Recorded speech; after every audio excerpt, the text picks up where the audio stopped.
Раз, два, три, 4, 5.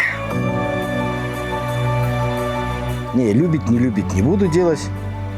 И так знаю, что она не любит. Несколько дней мы сажали вот такие маленькие саженцы.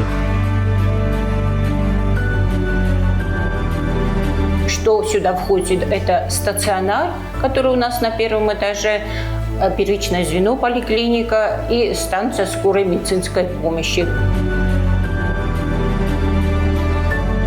Ты знаешь, у меня есть одна прекрасная идея. Какая? Что ты опять придумал? Пойдем по дороге расскажу. Петя.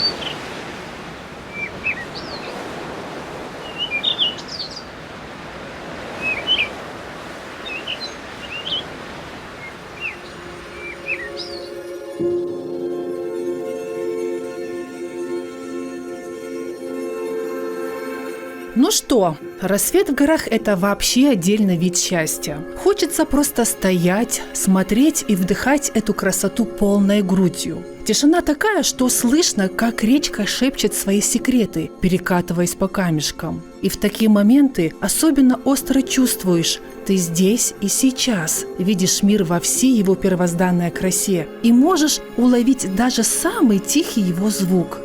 А тут еще какой-то шум за окном. Ой, неужели это Георгий уже на ногах? Ну да, в такое утро спать – это же настоящее преступление. А другое дело я. Утром встал, дрова наколол, костер развел, в огороде поработал.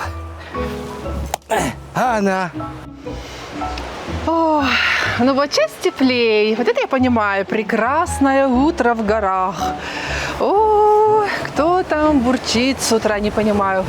Какое прекрасное доброе утро! Геор, я тебе принесла кофе. Вкусный кофе. Да, это тебе. Я с утра встала и специально для тебя кофе приготовила. Да. Ну, хоть кофе сварила. Да, я же молодец. Что?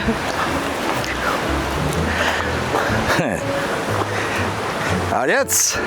Да, молодец.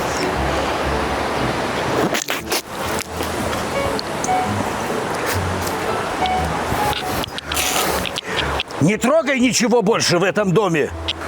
Сам сделаю.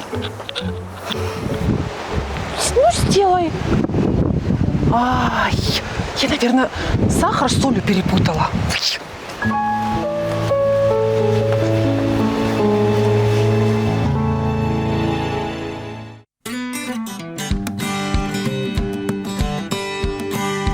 Завтрак на скорую руку и снова в путь. Мы спускаемся по извилистой дороге серпантину из соседнего села к центру Зау. Внизу блестит речка, вокруг горы, а над всем этим яркое солнце. В Зау нас встретил глава Хвцейской сельской администрации в Дзауском районе Республики Южная Осетия Александр Харебов.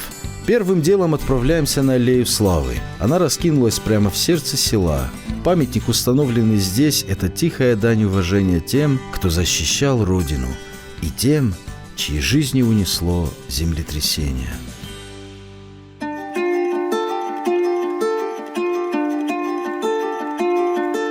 Александр упомянул еще об одном важном объекте, крупнейшем в республике мемориале, посвященном героям Великой Отечественной войны.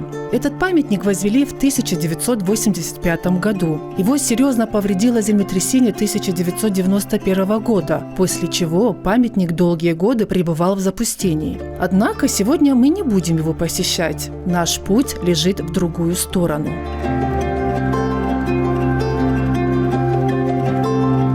Мы начали путь. Впереди ждал настоящий поход. К нашей команде присоединился Павел Джиоев. Вы уже знакомы с ним по прошлому выпуску. Дорога предстояла не близкая, сплошное бездорожье, а рядом все время текла речка. Говорят, в жаркий день нет ничего лучше, чем окунуться в ее прохладные воды.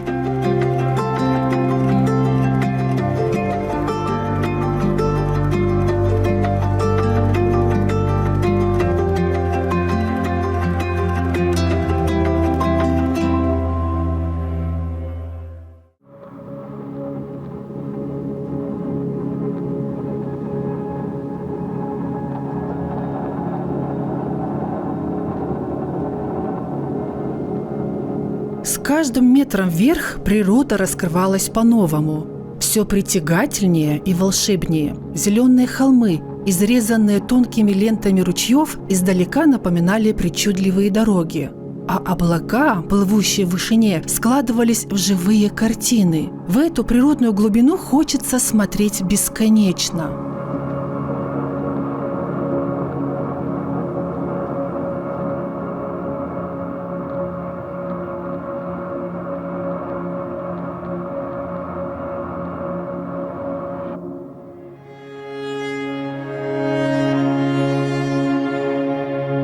Проезжая мимо ЦРУ, невольно замираешь. Село небольшое, дома будто спят, никого не видно. И все же в этой тишине есть что-то притягательное. Старина здесь не тяготит, а очаровывает. Не будем торопиться. У нас еще будет время познакомиться с ЦРУ поближе. А сейчас первая остановка.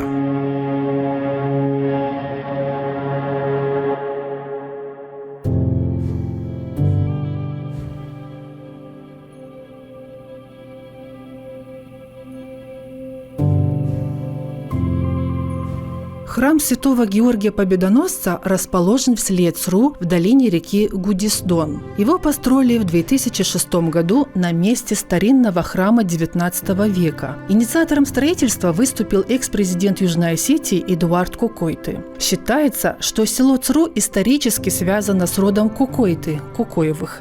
Это их родовое поселение. Высота расположения храма порядка 1600 метров над уровнем моря.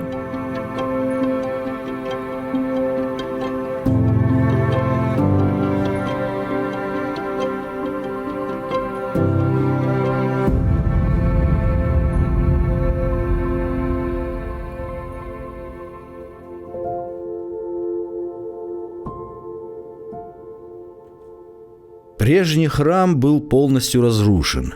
Сохранились лишь развалины. И потому его отстроили заново. В основу новой постройки легли те самые древние камни, пропитанные духом прошлого. Каждый из них занял свое место в фундаменте. Так они стали залогом прочности здания и опорой духовной традиции, напоминая о наших предках, которые когда-то трудились и молились на этом месте.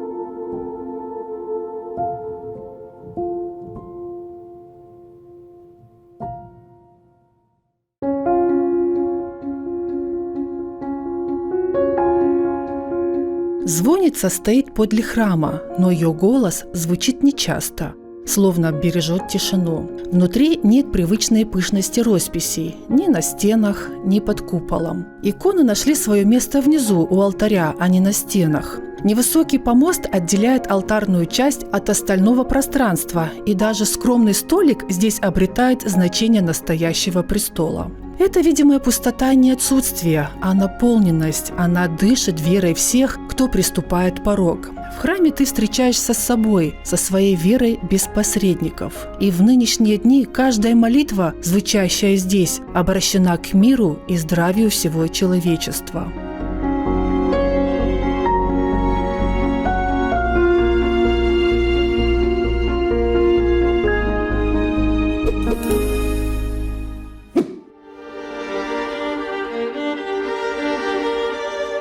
Едем дальше. Мы не сбавляем темп. Поднимаемся по склону, где каждый поворот дарит новый сногсшибательный вид. Рядом бежит речка. Ее бурлящий поток будто рассказывает мне свою историю, которую я стараюсь услышать сквозь шум собственных мыслей. Я не успеваю все рассмотреть. Горы, облака, блики вдали. Все сливается в один яркий поток впечатлений. Я пытаюсь жадно схватить каждую деталь, зафиксировать ее не камерой, а сердцем. Чтобы эти образы навсегда остались со мной и в холодные вечера мысленно возвращали меня сюда. Здесь, среди тишины и величия гор, особенно остро чувствуешь, как мал ты перед лицом природы и как бесконечно богат этот мир.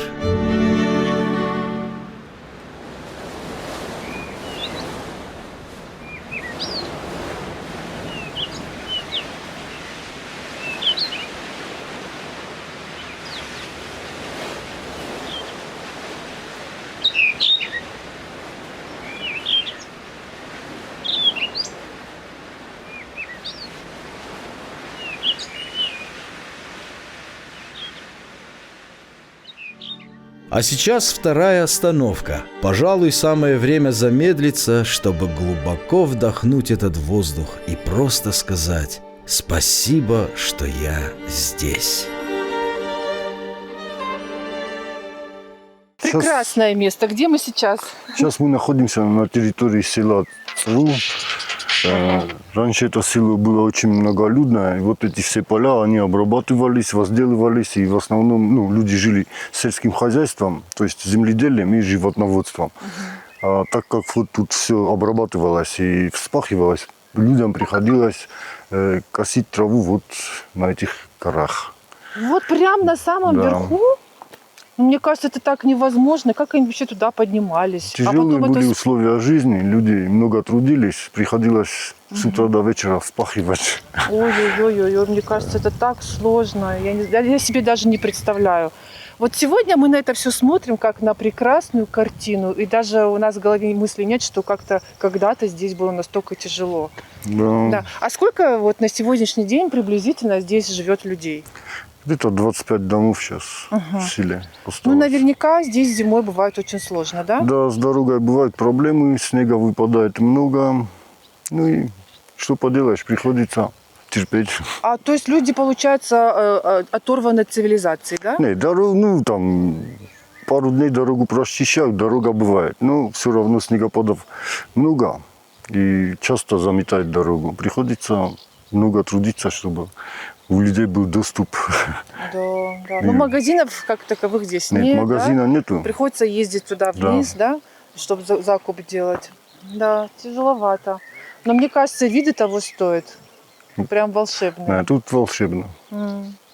Спору нет. Ага. Мы сейчас вот дошли до какой-то границы. Это вот, это что? Это верхний Цру. Там находится средний, и дальше внизу это нижний Цру. А, то есть нижний, средний и верхний. верхний, Сейчас мы да. направляемся в верхний, да? И вот это верхний. А, уже Да. верхний, да. Вот сейчас мы проедем вот эти дома и уже поедем на дорогу, которая идет к святилищу. А вот я смотрю, Георг уже с кем-то разговаривает. Может, подойдем к нему? Это местный житель? Да. Вы его знаете? Я тут местный. Пойдемте знакомиться.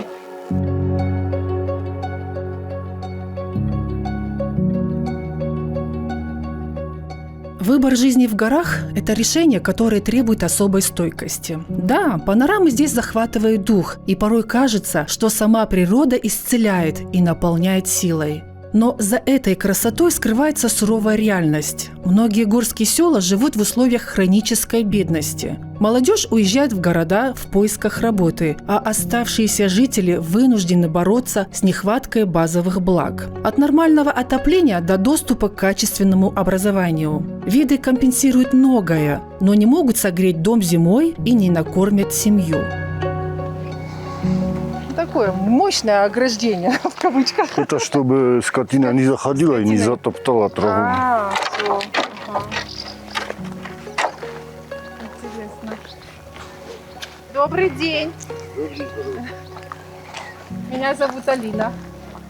Какое что-то. Кукуев Шота, очень приятно. Виряхер. Любуемся вашими видами. Красиво у вас.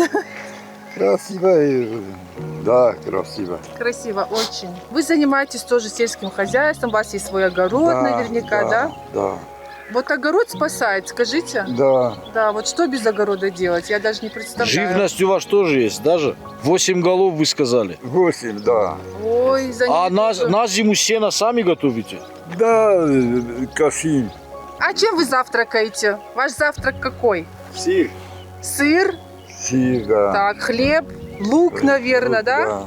Ага, ну вот то, Мясо. что надо. И мясо? И мясо. Я совсем не кушаю. Сыр я не кушаю. Берем сыр, да. Сыр не едите? Нет, нет. Почему? Не любите? Не люблю. А с кем вы живете? Один, только я один. Ой. Это моя жена умер. Ой, как тяжело вам тогда. Мгм. Дети Гиви далеко. Они живут не в республике. И их редкие приезды лишь подчеркивают тишину, поселившуюся в отцовском доме. Без женской заботы быть становится особенно трудным. А мысль о том, что сюда уже никто не приедет, делает эту тишину почти невыносимой. Семья Гиви сегодня – это те немногие соседи, что не покинули родные места. Когда-то в деревне было 45 домов. Целый живой мир. Контраст между прошлым и настоящим здесь особенно резок. Сейчас осталось не больше 10. Кокоевы, Касаевы, Туаевы, Плиевы. Эти фамилии звучат как список тех, кто держится до последнего. Шота прямо говорит, тяжелее всего это отсутствие людей, пустота, которая заполняет пространство вместо голосов и смеха. И в этой фразе слышится и усталость, и тихая боль. Так хочется просто поговорить с ним подольше, чтобы на час отогнать это одиночество. Но нам пора двигаться дальше.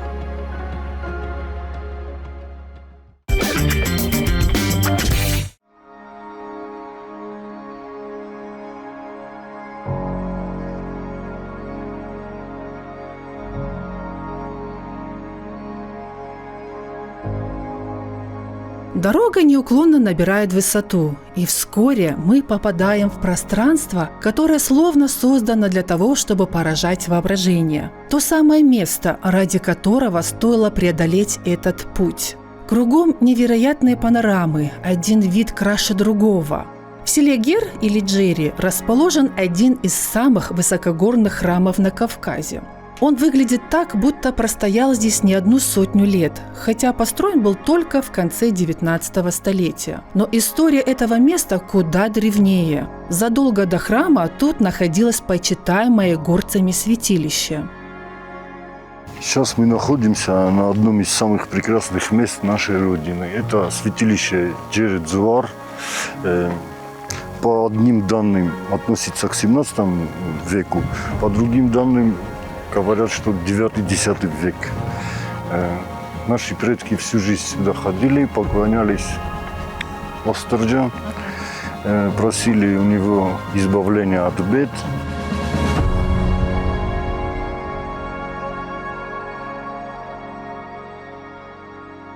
В последние дни августа и первые дни сентября наблюдается пик потока паломников к важнейшей святыне южной части Осетии – святилищу Джер-Джуар в Аштарджи-Кувандон. Древний сакральный объект возвышается на отметке 1880 метров над уровнем моря. Ему приписывают способность приносить процветание, ограждать от несчастья и жизненных потрясений, а также исцелять людей, страдающих тяжелыми недугами. Несмотря на то, что облик святилища трансформировался в ходе столетий, его почитают как в пределах Осетии, так и в отдаленных землях.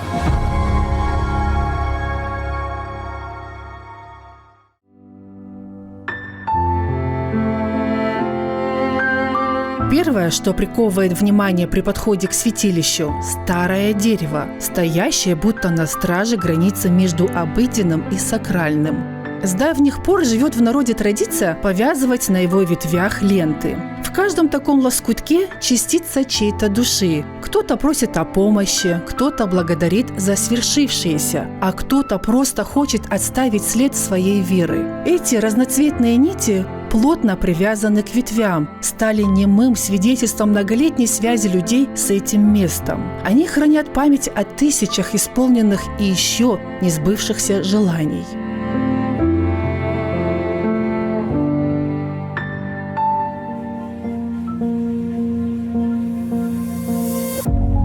Пройдя сквозь арочный проем, перед взором предстает здание, сложенное из разноформатных плоских камней серого оттенка, обработанных вручную. Храм, который мы видим сейчас, возвели в 1899 году. Это православная церковь с колокольней. Но история места уходит глубже. Как ранее упомянули, прежде здесь располагалось дохристианское святилище, связанное с древним культом. Один из крупных камней прежнего сакрального сооружения строители включили в фундамент северной стены. Этот элемент и сейчас заметно выделяется и служит зримым свидетельством преемственности времен.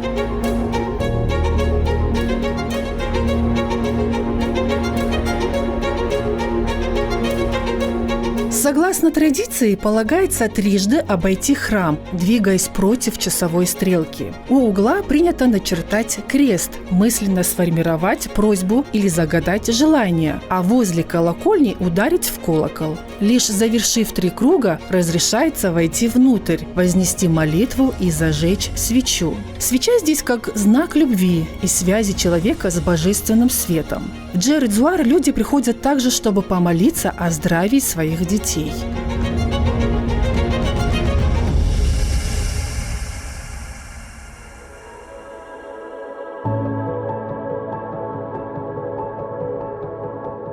Рядом с построением можно увидеть квеври. Это сосуды из глины, в которых прежде доводили вино до готовности. Когда-то монахи возделывали виноград и создавали вино. Но сегодня эти емкости, скорее всего, лишь элемент оформления пространства. Отдельно стоит отметить дверь. Она производит впечатление настоящего временного портала, переносящего в совершенно иной мир.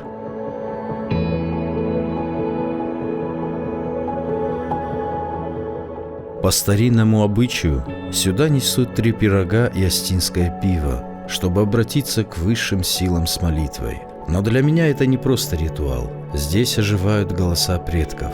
Здесь земля говорит со мной на языке корней. Стоя на этой земле, я словно услышал тихий голос своего деда, и сердце сжалось от пронзительного чувства. Эта поездка была моей давней мечтой, и сейчас, находясь здесь, я едва сдерживаю нахлынувшие переживания. Они слишком велики, чтобы уместиться в словах. Ахос керегнено дуния да мордам шавич шаме дено куй шаме сахи бохажахсуй масен сашорд бохос керен мамана мохтар сон кшагот иристо нешедесте.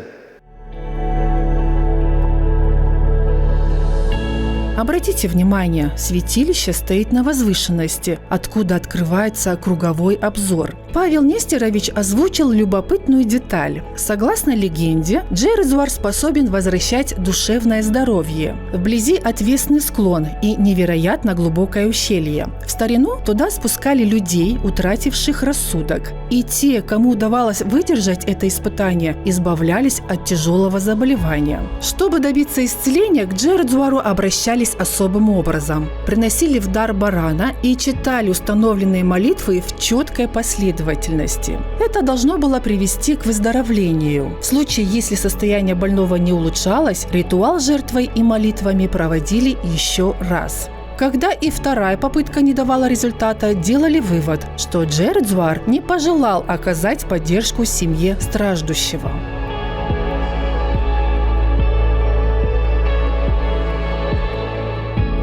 Я вам расскажу не легенду, это были факты о Сталине. Сталин был в детстве, когда родился, очень хилым, слабым ребенком. До него родились его братья, мальчики, и до его возраста тоже не доживали. Умирали. А от чего они не знали. Ну, родители боялись, что и Сталин тоже умрет, но тогда ее Сталин они создали. Что же умрет, и кто-то им подсказал, что в Южной Осетии, в Джавском районе, в таком-то месте есть такое святое место, и туда отведите его. Привели его сюда. Не знаю, тогда такое помещение было, маленькое тогда было помещение, но служители там были. Что надо было по их части, они сделали. В общем, ребенку стало лучше. А потом его привели здесь в села, Цейнландского района, села. Дальние родственники у кого-то там обнаружились. И еще несколько раз Сталина привели туда. Сталин выздоровел, стал генеральным секретарем, генералиссимусом. Весь мир боялся его. К сожалению, он, осетин, сам вот это чувствовал, но себя считал грузином. Не знаю, чья это беда, их или наша, но таковы были факты. Не Очень знаю, интересно. Очень интересно, конечно. Да. Это факты. То есть в то время, даже как если помещение было маленькое, здесь Да, проводились службы? Служба проводилась, да. Сауджин Джуди. Все. Ну, пойдемте тогда. Покидая место, полное воспоминаний, не ведаю, когда вновь доведется сюда вернуться. И в голове сами собой складываются те самые строки.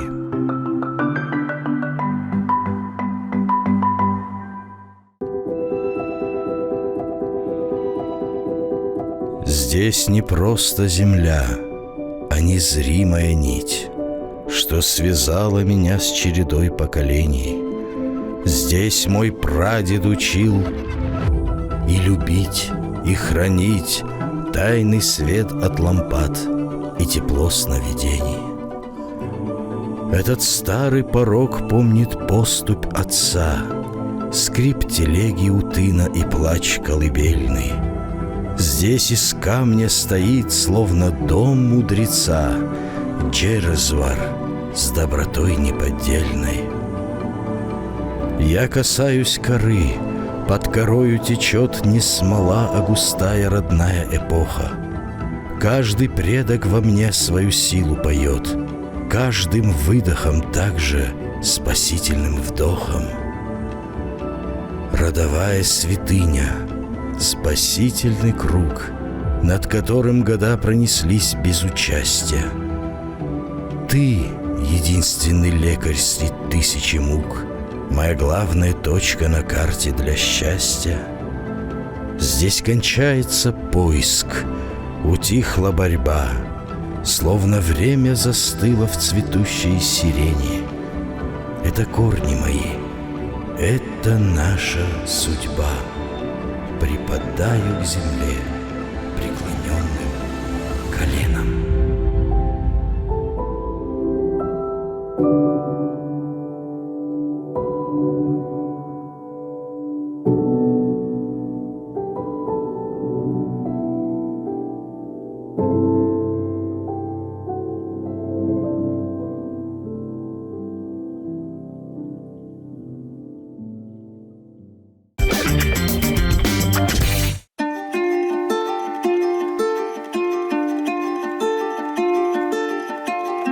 Наш обратный путь лежал через ЦРУ.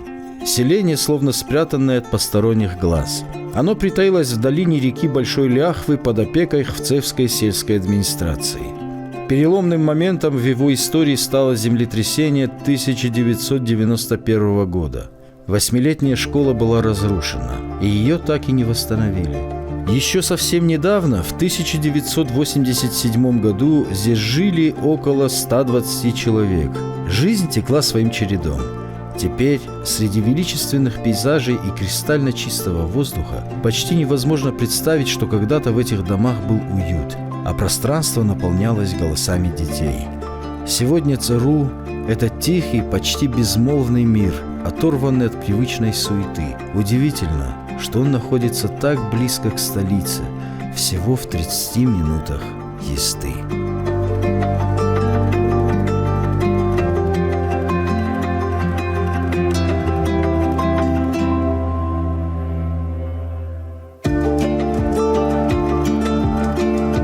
этот укромный уголок, словно спрятанный от суеты мира, горожане заглядывают лишь время от времени, чтобы раздобыть настоящий сыр и другие сокровища, рожденные самой природой. Они, как и сейчас, замирают в восхищении перед чарующей красотой, но вскоре вновь растворяются в дороге. Исключение те, кто связан с этими местами кровными узами. Моя неспешная прогулка по окрестностям внезапно прервалась звуками голосов. Оставался последний шаг – проникнуть во двор и разоблачить нарушителей безмолвия. Не теряя ни мгновения, я решила двинуться вперед.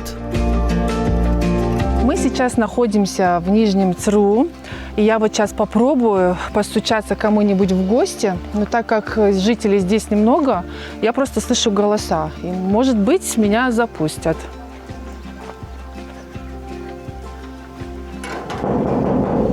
Здравствуйте! Можно? А ваша собака не кусается? Здравствуйте! А я с телевидения. Здравствуйте. Здравствуйте. Меня зовут Алина Басиева. Я с телекомпании «Осетия и Руштон». Мы приехали в вашу республику снимать про ваше село. Вы не возражаете? А вы по голосу. Я просто услышала, что здесь разговаривают. Вы здесь живете? Здесь живем. Правда? А вот у вас здесь, я вот ходила, немного людей, да, здесь у вас? Немного. Да. А как это? Здравствуйте. Без соседей как? Тема здравствуйте. Куда тут? Мы просто хотели узнать, как вам здесь живется. Вас здесь мало, да? Как дача у вас, да? Да, как дача. У вас вот прямо вот именно с этого места такой вид открывается, просто наслаждение. Как говорится в наше время, вид на миллион, так и называется. Туристы за это огромные деньги платят.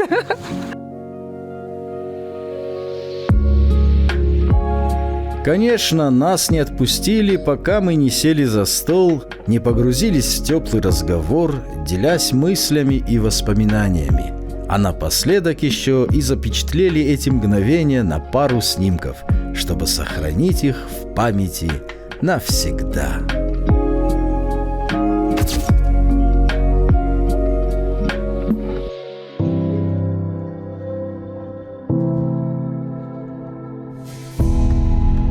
Это путешествие точно останется в наших сердцах. Каждая деталь, каждый взгляд, каждое слово. И особенно остро в нем чувствуется сила людей. После тяжелых потрясений 1991 года и тревожных дней 2008 они не утратили ни стойкости, ни доброты, ни умения радоваться простым вещам. Да, раны еще не зажили до конца. Восстановление идет шаг за шагом, порой нелегко. Но в глазах людей не усталость, а тихая уверенность и надежда. И эта вера в лучшее, вопреки всем испытаниям, согревает и вдохновляет. Мы знаем, впереди нас ждет светлое время, и ради него стоит идти вперед.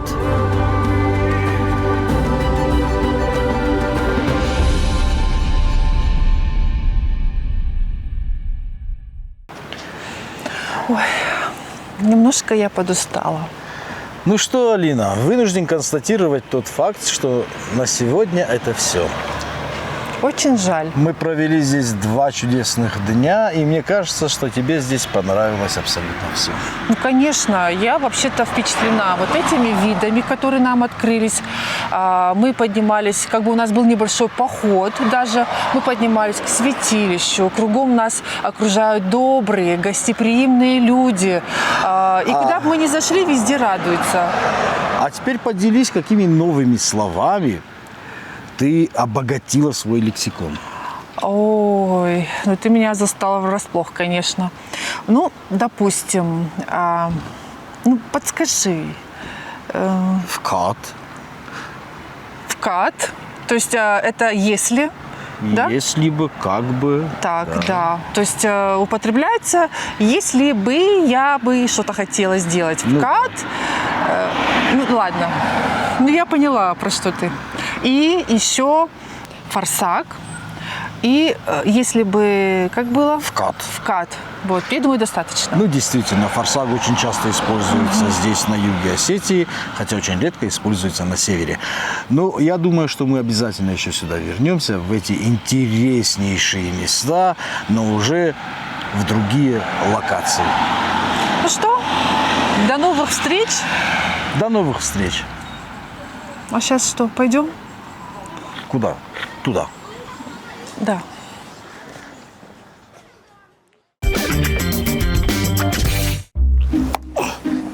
Ну, вот что с нее взять, а? Вот с нее как с гуся вода. Нет, возмущению моему нет предела абсолютно. Да, ломайся ты тоже.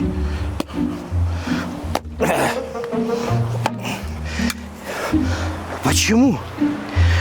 Ну, совесть же надо иметь. Ну, все-таки, ну, хоть чуть-чуть же нужно иметь совесть, а? Эй, городская, ну...